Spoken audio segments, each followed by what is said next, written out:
स्वागत है आपका देवभूमि समाचार में। मैं हूं आपके साथ जो इस बुलेटिन की शुरुआत करेंगे। 24 फरवरी को अल्मोड़ा की सभी विधानसभाओं में प्रधानमंत्री नरेंद्र मोदी का वर्चुअली संवाद कार्यक्रम का आयोजन किया जाएगा, जिसको लेकर पार्टी स्तर में बड़े कार्यक्रम आयोजन की तैयारी शुरू हो चुकी है। और भाजपा प्रदेश प्रवक्ता सुनीता विद्यार्थी ने बताया कि विकसित संकल्प यात्रा के तहत प्रधानमंत्री नरेंद्र मोदी वर्चुअल पदाधिकारी के साथ संवाद कर रहे हैं, जिसके तहत 24 फरवरी को जिले के विभिन्न स्थानों में कार्यक्रम का आयोजन किया जा रहा है, जिससे लोकसभा चुनाव में उत्तराखंड की 5 सीट पर जीत हासिल की जा सके।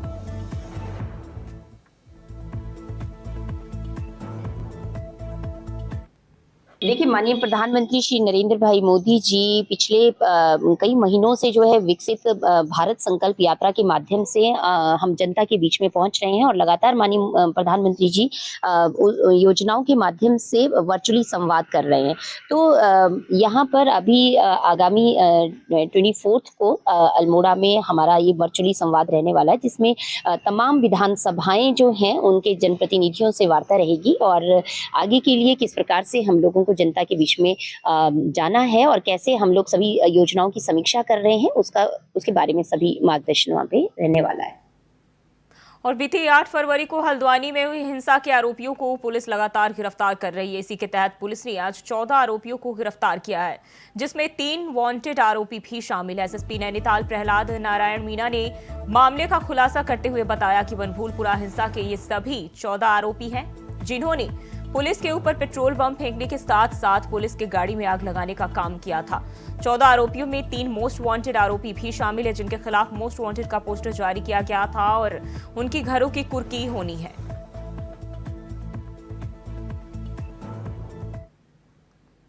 कुर्की की जानी थी 9 लोग, उनमें से कितने लोग गिरफ्तार किए और टोटल क्या गिरफ्तारियां हैं, क्या कुछ इनसे बरामद किया गया है? देखिए, जो नामजद अभियुक्त थे जिनके कोर्ट से हमने वारंट लिए थे, इनमें से 3 अभियुक्तों को आज हमने गिरफ्तार किया गया है और इसके अलावा बाकी 11 हमने और अभियुक्त जो तीनों मामलों में मिला के गिरफ्तार किए हैं। तो आज टोटल जो है 14 लोगों की गिरफ्तारी हुई है और अब तक इस मामले में 58 लोगों की गिरफ्तारी हो चुकी है। आज हमने गिरफ्तारियाँ की है, इसमें एक अभियुक्त जो है उसके कब्जे से हमने जो पीएससी की हमारी सरकारी मैगजीन गायब हुई थी पिस्टल की, वो हमने बरामद की है। साथ ही जो मुखानी थाने की जो गाड़ी थी उस पर आग लगाने वाले जो अभियुक्त थे उनके कब्जे से हमने कुछ जिंदा पेट्रोल बम भी बरामद किए हैं और साथ ही इनमें से जो 2 अभियुक्त हैं उनकी गिरफ्तारी की गई है, जिनके द्वारा पेट्रोल बम बनाए गए और जो उपद्रवी उनको पेट्रोल बम दिए गए। और इसी खबर पर ज्यादा जानकारी के साथ हल्द्वानी से हमारे संवाददाता अमित चौधरी हमारे साथ जुड़ गया है। अमित, हल्द्वानी हिंसा में 14 आरोपियों को गिरफ्तार किया गया है, क्या अपडेट है? बिल्कुल, हल्द्वानी के बनपुरा हिंसा के बाद से लगातार पुलिस जो है कार्रवाई करती नजर आ रही है और कल पुलिस की तरफ से बड़ी कार्रवाई ये की गई कि लगातार हिंसा क्योंकि अपराधी पकड़े जा रहे हैं और इसमें अब 14 आरोपी को गिरफ्तार किया। ये वो आरोपी जिन्होंने बनपुरा हिंसा के दौरान पेट्रोल बम बनाए थे और पुलिस की मैगजीन जो यहाँ पर चुरा लिया गया था, तो उसके पास से ये चीजें बरामद की गई है और 14 आरोपी जिसमें 3 मोस्ट वांटेड भी थे और इनके घर की कुर्की भी होनी है, तो जिसमें ये पहले नामजद आरोपी थे उनको भी पकड़ा गया है। तो कुल 14 यहाँ पर जो आरोपियों को और गिरफ्तार किया गया है और सबसे बड़ी बात इसमें यही है कि गिरफ्तार करने के साथ साथ उनके घरों से उनके पास से पेट्रोल बम का मैगजीन है वो बरामद की गई है। तो उसको लेकर के अब लगातार कार्रवाई की जा रही है और अभी तक कुल गिरफ्तारियां हो चुकी हैं वो 58 पहुंच गई संख्या और पूरी तरह से कार्रवाई जो है अभी तक लगातार जारी है। जी, बताया जा रहा है कि इसमें जो है 3 मोस्ट वांटेड आरोपी है और जिसको लेकर जो है प्रशासन भी पूरी तरह से अलर्ट थी और जिनकी खोजबीन लगातार की जा रही थी। अमित, आवाज मिल पा रही है आपको? जी, दोबारा जोड़ने की कोशिश करेंगे, लगता है संपर्क टूट गया। और हल्द्वानी हिंसा में अब तक जो है 14 आरोपी गिरफ्तार फिर से किए गए हैं और 3 मोस्ट वांटेड बताए जा रहे हैं और इनके घर पर जो है कुर्की की कार्रवाई की जा सकती है। तो हल्द्वानी हिंसा को लेकर ये अपडेट सामने आ रही है, जिसमें 14 नए आरोपियों को गिरफ्तार किया गया है और 3 मोस्ट वांटेड जो आरोपी है उन्हें भी गिरफ्तार किया गया है।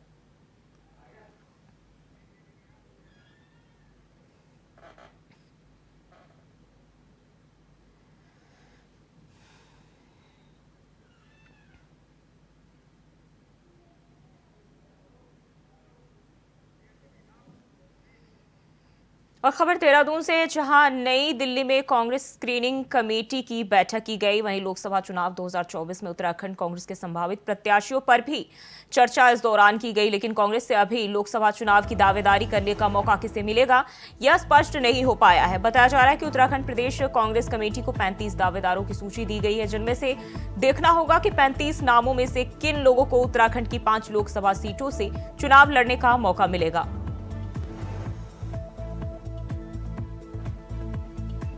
तो नई दिल्ली में बैठक का आयोजन किया गया और कांग्रेस स्क्रीनिंग कमेटी की बैठक हुई, जिसमें संभावित प्रत्याशियों पर चर्चा की गई है।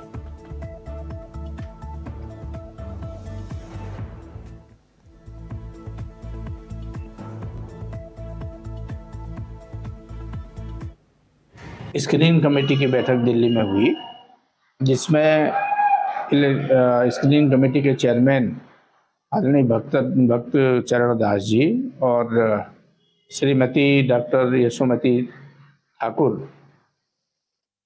मेंबर के रूप में उपस्थित थी, और प्रदेश की प्रभारी आदरणीय शैलजा जी, प्रदेश के माननीय अध्यक्ष करण मेहरा जी, प्रदेश नेता प्रतिपक्ष माननीय यशपाल आर्य जी उपस्थित थे। जिसमें जो नाम अभी तक आए हैं उनमें विस्तार से चर्चा हुई है, और अभी प्रत्येक नाम पर चर्चा हुई, जितने भी नाम आए हैं। अब स्क्रीनिंग कमेटी उसकी शॉर्टलिस्ट तैयार करेगी। हमको भी निर्देशित किया गया है कि हम केवल 3 नामों का पैनल वहां भेजें।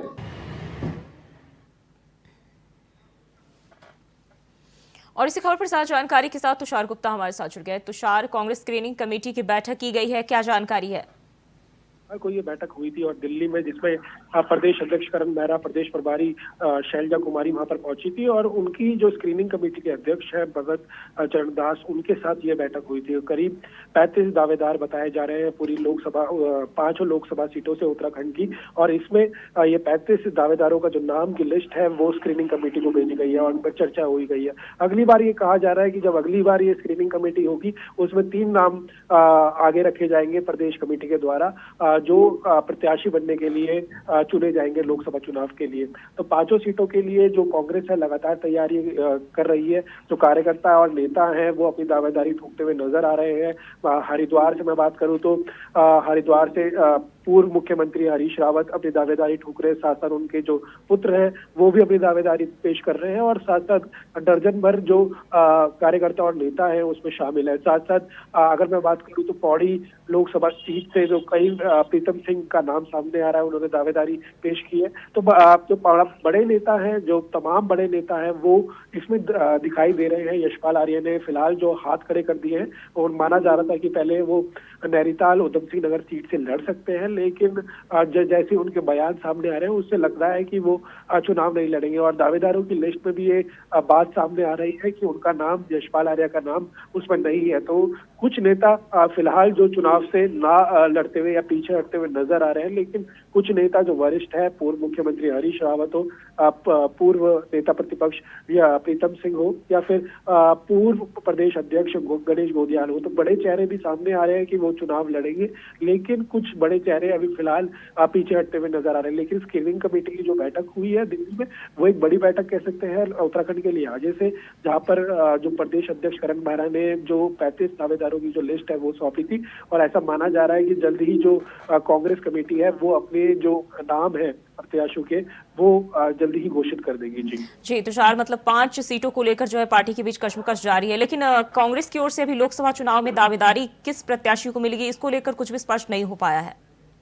देखिए, बिल्कुल अभी फिलहाल जो कहना है प्रदेश कमेटी का कि ये सब केंद्र नेतृत्व के हाथों में है कि वो फैसला लेंगे कि कौन दावेदार बनेगा या कौन प्रत्याशी बनेगा।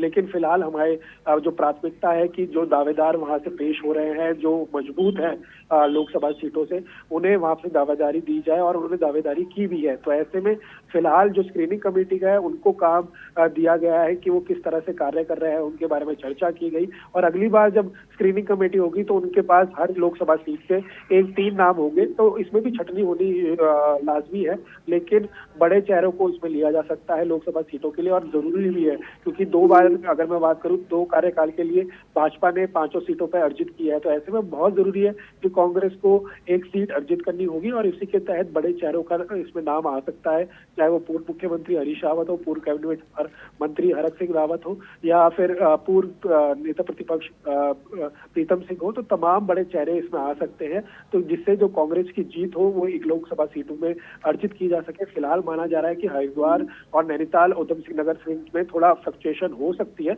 लेकिन बाकी 3 सीटों में भाजपा अभी फिलहाल मजबूत नजर आ रही है। जी तुषार, बने रहिए हमारे साथ, अगली खबर पे भी आपका रुख करेंगे। तो कांग्रेस कमेटी की बैठक हुई है और इसमें 35 दावेदारों की लिस्ट सामने आई। खबर उत्तरकाशी से है, जहां बिजली विभाग का सरकारी विभागों पर करोड़ों रुपए का बकाया है, जिसमें विकास भवन सहित शिक्षा विभाग, स्वास्थ्य विभाग के साथ नगर पालिका पर करोड़ों रुपए का बिजली बिल बकाया है। वहीं यूपीसीएल ने सभी विभागों को भुगतान करने के लिए नोटिस जारी कर दिया है। नोटिस जारी करते हुए कहा कि अगर 1 मार्च तक विभाग भुगतान नहीं करते हैं तो जनपद के कई विभागों की बिजली काट दी जाएगी। साथ ही नगर पालिका का कहना है कि वह जल्द ही बकाया बिल का भुगतान करेगी। ऐसे में अगर नगर पालिका की बिजली कट जाती है तो जनपद मुख्यालय अंधेरे में डूब जाएगा।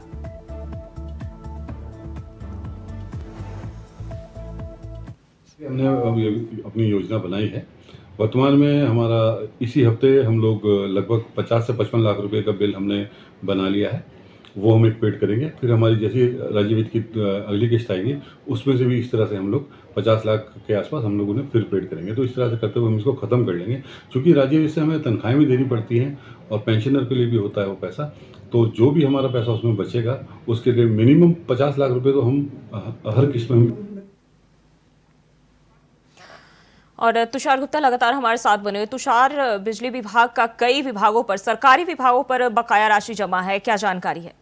देखिए, बिल्कुल अगर बात की जाए तो जो सरकारी विभाग होते हैं वो थोड़े सुस्त नजर आते हैं बिजली बिल भरने में, और ऐसे में 1 मार्च तक को अल्टीमेटम दिया गया है, क्योंकि अकाउंट भी ऐसे में क्लोज होते हैं। तो उन्हें अल्टीमेटम दिया है कि अपने भुगतान किए, जिसमें शिक्षा विभाग है, स्वास्थ्य विभाग है और साथ साथ विकास भवन के जो बिल है वो अभी तक जारी नहीं, उन्होंने भरे नहीं है। तो ऐसे में जो नोटिस है कारण बताओ वो उन्होंने भेजा है यूपीसीएल ने सभी विभागों की जल्द से जल्द ये भुगतान है वो भरा जाए, ताकि जो यूपीसीएल के कार्य हैं वो फ्लक्चुएशन से चलते रहे। और उन्होंने साफ तौर पर चेतावनी भी कही है कि अगर 1 मार्च तक ये जो बिल जमा नहीं होते तो बिजली कटौती भी की जा सकती है। और ऐसे में नगर पालिका के भी कई जो बिल है वो कई लाखों रुपए का जो बिल है वो उन्होंने भुगतान नहीं किया है, और उन्होंने को भी 1 मार्च तक का समय दिया है। और उन्होंने तैयारी कर ली है कि अगर साफ तौर पर उनका कहना है कि हम जल्द ही बिल भर देंगे, और यूपीसीएल की भी चेतावनी है कि अगर उन्होंने बिल नहीं भरा तो साफ तौर पर उनकी बिजली जो है वो काट दी जाएगी, और जिसके तहत जो लगातार जो बिल बढ़ता है या फिर विभाग है वो अब इस कार्य में लग चुके हैं कि वो कहीं ना कहीं से फंड पास किया जाए और जो बिजली का बकाया बिल है वो पूरा किया जाए या फिर दिया जाए, जमा किया जाए। जी तुषार, सरकारी विभागों की तरफ से इस तरह के जो कारनामे सामने आए, कहीं ना कहीं ये उनकी लापरवाही को भी दिखाता है।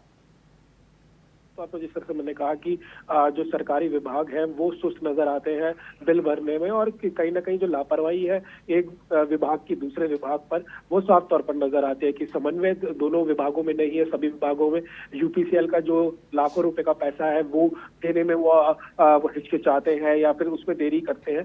पैसा सभी विभागों में है लेकिन फिर भी वो बचते हुए नजर आते हैं कि यूपीसीएल के विभाग में। तो ऐसे में कहा जा सकता है कि यूपीसीएल का एक बड़ा एक्शन देखने को मिला है उत्तरकाशी में, और अगर 1 मार्च तक कोई भी विभाग भुगतान नहीं करता तो उनकी बिजली कटौती भी की जा सकती है। तो यूपीसीएल ने एक बड़ा स्टेप लिया है कहा जा सकता है, लेकिन हर जिले में ऐसी दिक्कतें आ रही हैं। जो विभाग है वो सुस्ती दिखा रहे हैं बिल भरते हुए, लेकिन उत्तरकाशी जिले के जो यूपीसीएल डिपार्टमेंट है उसने एक बड़ा स्टेप लिया है। अब देखना होगा कि 1 मार्च तक जो अल्टीमेटम दिया है वो विभाग पूरा कर पाते हैं। जी तुषार, बहुत बहुत शुक्रिया आपका तमाम जानकारी के लिए। और प्रदेश के श्रम और सेवा योजना मंत्री सौरभ बहुगुणा के अनुसार प्रदेश में अब आईटीआई करने वाले युवाओं को नौकरियों के लिए इधर उधर नहीं भटकना पड़ेगा। उनके अनुसार अशोक लेलैंड जैसी कंपनी जहां आईटीआई के बच्चों को इंडस्ट्री ट्रेनिंग करा रही है, वहीं इनमें से कई युवाओं को नौकरी के भी ऑफर कर रही है। उनके अनुसार कई और कंपनी भी इस राह में आगे बढ़ रही है और ऐसे में युवाओं को नौकरियों के लिए इधर उधर नहीं जाना पड़ेगा। देहरादून में किसी ने नौकरी की बात जो है अब आईटीआई छात्रों को यही सौगात मिलने जा रही है।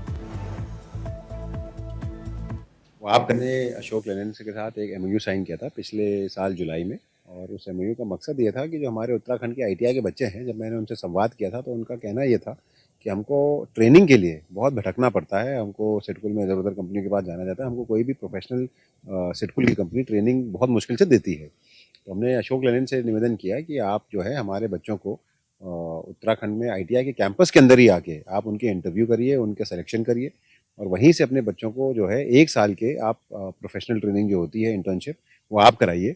और उसके बाद कितने बच्चों को आप हायर कर सकते हैं वो आप देख लीजिए, जो अच्छे बच्चे हैं उनको आप हायर करिए, वरना उनको अपनी सब्सिडरीज और जो उनके नीचे कंपनीज हैं, उनके डीलर्स हैं, उनमें आप उनको इनिशिएट करिए।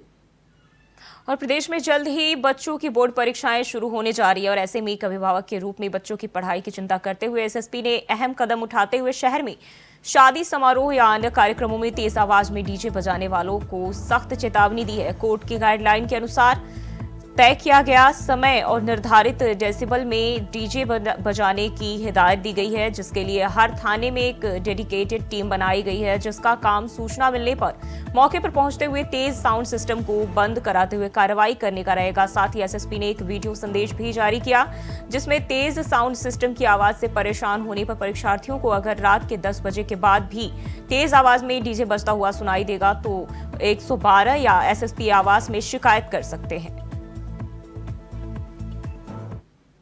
आगामी बोर्ड परीक्षाओं के मद्देनज़र समस्त थाना प्रभारियों को, समस्त क्षेत्राधिकारियों को, एसपी सिटी, एसपी ग्रामीण को मेरे द्वारा ये हिदायत दी गई है कि अगर कोई भी सूचना 112 में प्रकाश में आती है या पुलिस के संज्ञान में आती है जिस पर निर्धारित डेसिबल से ज़्यादा और रात को 10 बजे से ऊपर अगर डीजे बजाया जा रहा है और रिहायशी इलाके में है तो उसके खिलाफ हम सख्त कार्रवाई करेंगे। और अगर कोई सूचना हमें वैसे भी आती है, पर्सनली मेरे कैंप कार्यालय में भी आती है, तो उसको भी तत्काल संज्ञान में लिया जाएगा। खबर देहरादून से है, जहां उत्तराखंड अनुसूचित जाति आयोग के अध्यक्ष मुकेश कुमार ने अपने भ्रमण कार्यक्रम के तहत टाउन हॉल नगर निगम में अनुसूचित जाति के सभी जनप्रतिनिधियों से संवाद किया। इस दौरान उन्होंने जनप्रतिनिधियों की समस्याएं भी सुनी, साथ ही संबंधित अधिकारियों को तत्काल निस्तारण के निर्देश भी दिए। बैठक में मौजूद जनप्रतिनिधियों ने योजनाओं का समुचित लाभ नहीं मिलने और एससी बाहुल गांव का समुचित विकास नहीं होने की बात रखी। वहीं तमाम जनप्रतिनिधि ने ग्राम सभा में स्थित जर्जर पंचायत भवन का मसला भी रखा।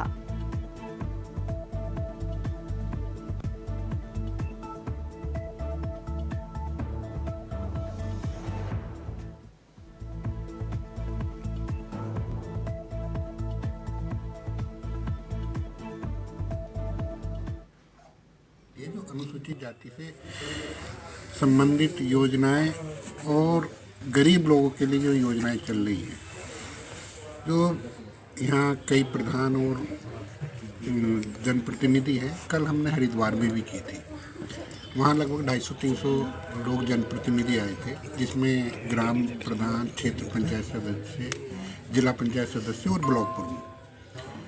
तो एक दिक्कत ये आती थी कि कई बार जो हमारे अनुसूचित जाति के प्रधान या कई लोग होते हैं, उनकी बातें कई बार अधिकारी भी इग्नोर कर देते हैं और जो धरातल पर उनको दिक्कत आती है वास्तविक रूप से क्या क्या समस्याएं हैं, क्योंकि जनप्रतिनिधि बता पाता है। तो उसी के माध्यम से एक हमारा आज इसमें जो हमारे एससी, सिर्फ क्योंकि सभी को नहीं बुलाया गया था, जो अनुसूचित जाति के जनप्रतिनिधि हैं उनको यहाँ पर बुलाया गया था। और देवभूमि समाचार में फिलहाल के लिए बस इतना ही। खबरों के लिए बने रहिए इंडिया वॉइस के साथ।